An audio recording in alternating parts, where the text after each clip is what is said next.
So right now we are in early August 2025, and it occurred to me, early August 1995. Oh my god, it's been 30 years since Power of the Force 2 launched.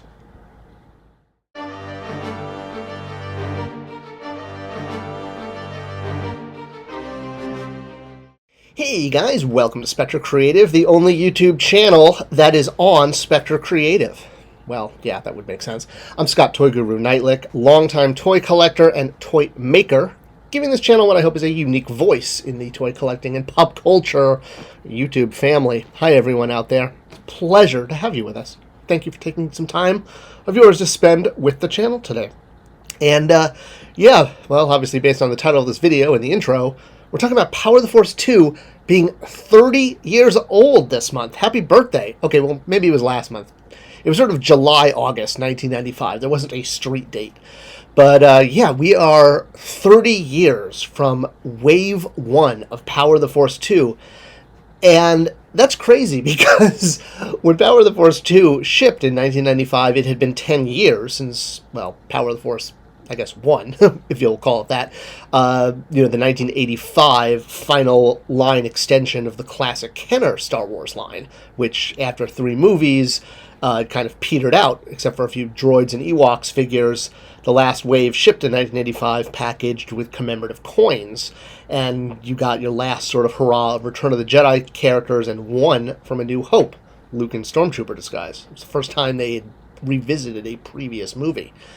So, despite those of us who hoped for more Power of the Force 1, which might include characters that we never had figures for, like Grand Moff Tarkin and Wedge and, heck, more Cantina aliens. Who knows? Well, unfortunately, we would have to wait, actually, about 30 years to start getting those. It's ironic that, 40 years, because now in the 30th anniversary of Power of the Force 2, we are getting Kenner retro figures that look like they could have been the next wave of Power of the Force 1. It's kind of an interesting coincidence.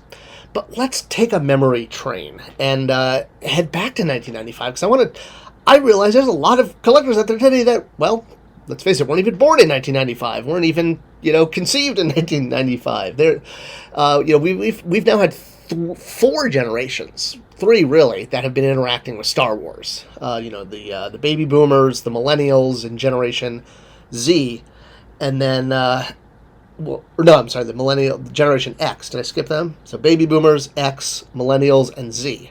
And obviously you've got Generation Y and Generation Alpha is now being born. But it's very interesting how both generations have their own doorway into the Star Wars brand. For baby boomers and Gen X, it was the original trilogy. For Gen Z and millennials, it's the sequel trilogy, or the prequels, excuse me, not the sequel trilogy, the prequel trilogy and Clone Wars, which stretched the prequels out about 10 more years. So, yeah, there's actually, like, when you say Star Wars, there's different connotations to different generations. Well, for those of us who were around in 1995 and were collecting Star Wars, you were either nostalgic for the toys you had as a child and were in high school or college, or you were a kid in, say, 3rd to 6th grade, and Power of the Force 2 were your childhood Star Wars toys. I remember when I worked for Loot Crate, one of the guys in the call center was a huge Bosk fan, and he had every Bosk figure and bust and statue and, any kind of form factor. And in particular, I noticed his Power of the Force 2 Bosk had a very premium place in the center of his collection, and I asked him why. And he's like, well, that was my Bosk. I'm like, oh, wow, that's crazy. That was your Bosk as a kid versus, my Bosk was the Kenner Bosk. So, yeah, we've definitely all accepted there's been new generations coming in, but buying Star Wars toys in 1995, I want to kind of talk about that because it was such an interesting moment in history. We had 10 years of almost no Star Wars product, which, again, for this current generation and viewers might be weird because Star Wars is everywhere, in every form factor. But between 85 and 95, yeah, there were some Bendy's toys.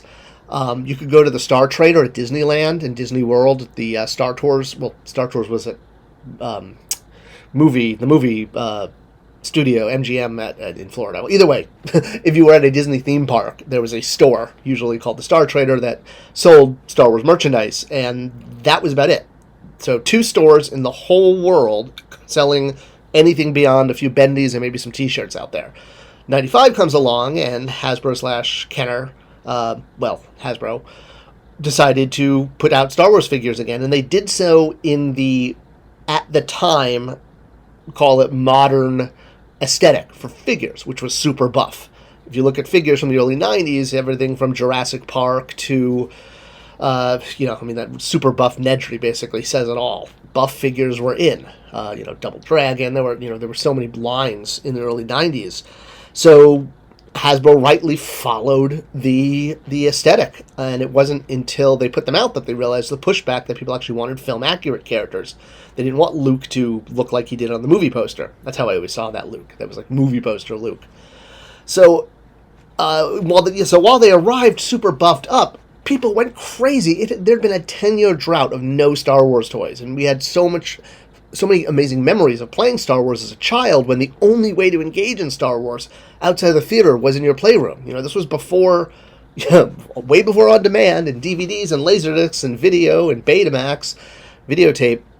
VCRs didn't really come around until the mid-'80s. So in the early 80s, you had to watch Star Wars and then go in your basement or your backyard and play Star Wars, which is why those original figures are so important to my generation. We couldn't just pick up a comic book or play a video game or instantly watch a Star Wars cartoon or movie on Disney Plus. So we didn't even have access to that.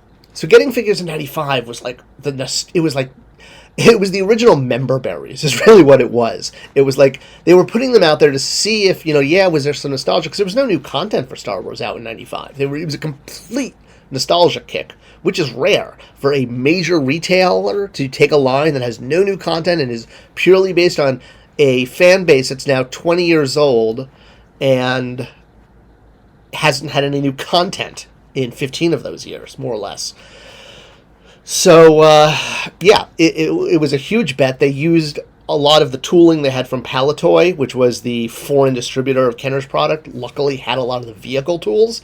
So things like the Falcon, the AT-ST, the speeder bike, the X-Wing, the TIE Fighter, all those vehicles that were released for Power of the Force 2 were just the Kenner toys.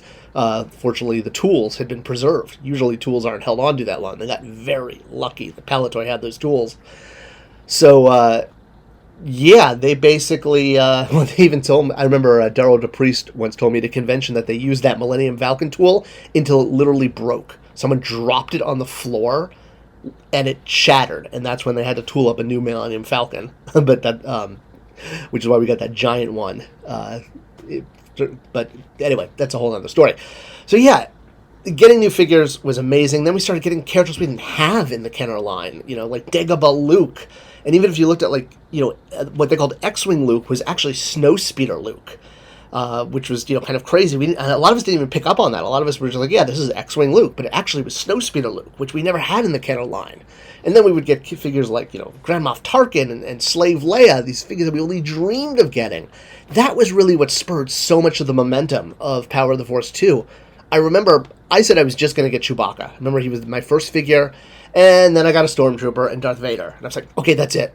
And then I bought R2-D2. I was like, Han and Luke. Couldn't find Leia and 3PO because they were really hard to find at first. They didn't ship with the original shipments. And then when they finally showed up, I remember finding them at Target. And they actually had them on a behind-the-aisle end cap. And there was Leia and 3PO. And I now had all 9. Oh, I'd also gotten Ben. It was Leia and 3PO that were like the really hard ones to find. And then the second wave was shown online. Websites like Sir Steve's Guide. I mean, these sites that don't even exist anymore.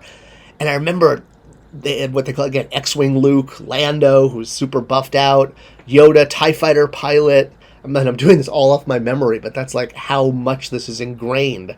And that's when we saw Dagobah Luke, and the Hoth Han even was a little different from the previous because he had his hood down. In fact, I think it's the only time we've ever gotten that figure for the 2 seconds in the movie. It was a weird way that they were instead of just doing the Han Hoth we all recognized, they did him with his hood down. And I remember even his hand couldn't fit the accessory, and they had to retool the hand and reissue him. Oh, and the lightsabers like giant until they shrunk them down. So like the first batch had these huge lightsabers. Oh, and, of course, Boba Fett. Who can forget Boba Fett from Wave 2 and the notorious half circles, which I have that one, which is crazy. I just bought it off the shelf because that was when I got Leia and 3PO. I think they That I didn't get them until Wave 2 shipped, because I remember that day I got Fett. That's how I wound up with the half circle Fett, before anyone knew it was a rare variant, and I felt so cool. In fact, I never even bought the full circle glove Fett, because I had the half circle one, and to me that was like even cooler, even though it was a mistake. That was like the first major variant. And then you had the brown suit, brown shirt Luke, Jedi Luke figure, and man, then we got Shadows of the Empire. It was such a time to be a Star Wars collector. I mean, I could probably go on and on in this video, but Power of the Force 2 lasted for 5 years, which is crazy, because toy lines usually switch branding. I mean, Star Wars switches brandings, outside of the Vintage Collection and Black Series, which are a little different.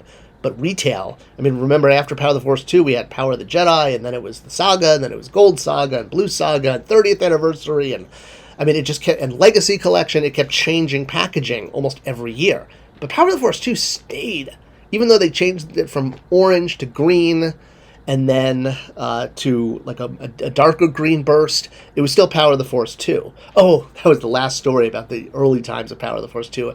That fourth wave, which was the return to A New Hope, with the one that had Mama Nadone, the missile firing, R5-D4, because, again, these were aimed at kids back then. Greedo, Tusken Raider, Jawa.